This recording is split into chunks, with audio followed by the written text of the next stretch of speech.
हिंगोलीमध्ये जिल्हा परिषदेच्या शाळा धोकादायक अवस्थेमध्ये आहे। वालाना गावातील शाळांच्या भिंतींना तडे गेलेत। वर्गावरील पत्रे उडून गेले तर जीव मुठीत धरून आता शिक्षण घेण्याची वेळ आलेली आहे।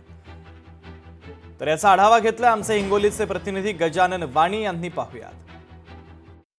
हिंगोली जिल्ह्यातील जिल्हा परिषद शाळांची मोठी दुर्वास झाल्याचं पाहण्यात आहे। अनेक ठिकाणी विद्यार्थ्यांना आपला जीव धोक्यात घालून शिक्षण घ्यावं लागत आहे। अनेक शाळेवरती तीनपत्रे उडून गेले तर अनेक शाळेतील भिंतींना तडे गेलेले आहेत। सध्या हिंगोलीच्या वालाना गावातील जिल्हा परिषद शाळेमध्ये बघू शकता की या ठिकाणी मी शाळेमध्ये आहे। सध्या पावसाळ्याला सुरुवात झालेली आहे आणि दुसरीकडे मात्र या ठिकाणी वर्गखोल्यांना तडे गेल्यामुळे आणि संपूर्ण शाळेतील जे आहे ते तीनपत्र फुटल्यामुळे या ठिकाणी जे आहे ते विद्यार्थ्यांना आपल्या संपूर्ण जीव धोक्यात घालून शिक्षण घेण्याची वेळ आलेली। दुसरीकडे बघू शकता की या ठिकाणी वर्गात पावसाचं पाणी आलेलं आहे। इकडे या ठिकाणी बकेट लावून असं तीनपत्र फुटलेले आहेत। त्या ठिकाणी पाणी गळत आहे। दुसरीकडे विद्यार्थ्यांना आपला जीव धोक्यात घालून या ठिकाणी शिक्षण घ्यावं लागत आहे। दुसरीकडे आपण जर बघितलं असेल की या ठिकाणी अनेक भिंतींना जे आहे ते तडे गेल्याचं पाहण्यामध्ये संपूर्ण भिंतींना अशी तडे गेले आणि हीच शाळा नाही तर जिल्ह्यातील अनेक शाळा जे आहेत ते संपूर्ण शाळांची मोठी दुरावस्था झालेली आहे।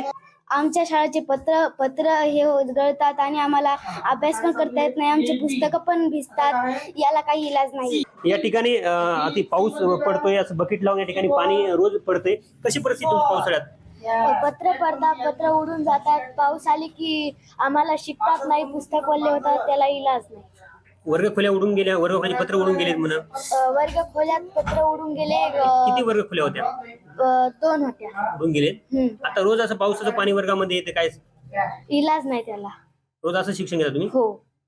आपण जर बघितलं असेल की या शाळेची अशी परिस्थिती, अनेक शाळांची परिस्थिती अशी गंभीर झालेली आहे। एकीकडे शिक्षण विभाग मोठा दावा करतं की आम्ही मोठा निधी उपलब्ध करतो, मात्र दुसरीकडे अशा शाळांची दुरावस्था झालेली आहे। आता तरी झोपत असेल शिक्षण विभाग जागा होणार का आणि या शाळेचं नव्यानं बांधकाम करणार का हे पाहणं महत्वाचं आहे। कॅमेरामन राजेश सोबत गजानन वाणी, लोकशाही मराठी, हिंगोली। गेल्या 10 तारखेला वातावरण बिघडल्यामुळे अक्षरशः या शाळेचं छतच उडून गेलेलं आहे। आम्ही अक्षरशः त्या पाण्याखाली आंघोळी केलेल्या आहेत। आजही या शाळेची अशीच परिस्थिती आहे की आजही या शाळेमध्ये पाणी गळतंय। पाऊस आल्यानंतर या 4 वर्गातलं पाऊस गळत असल्यामुळे 4 वर्ग आमचे बंद आहेत आणि हा तर वर्ग असा आहे की अक्षरशः संपूर्ण छत उडून गेलं।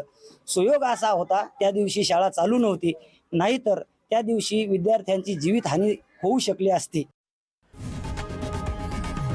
लोकशाही मराठी, ऐका, पहा, जागरूक रहा।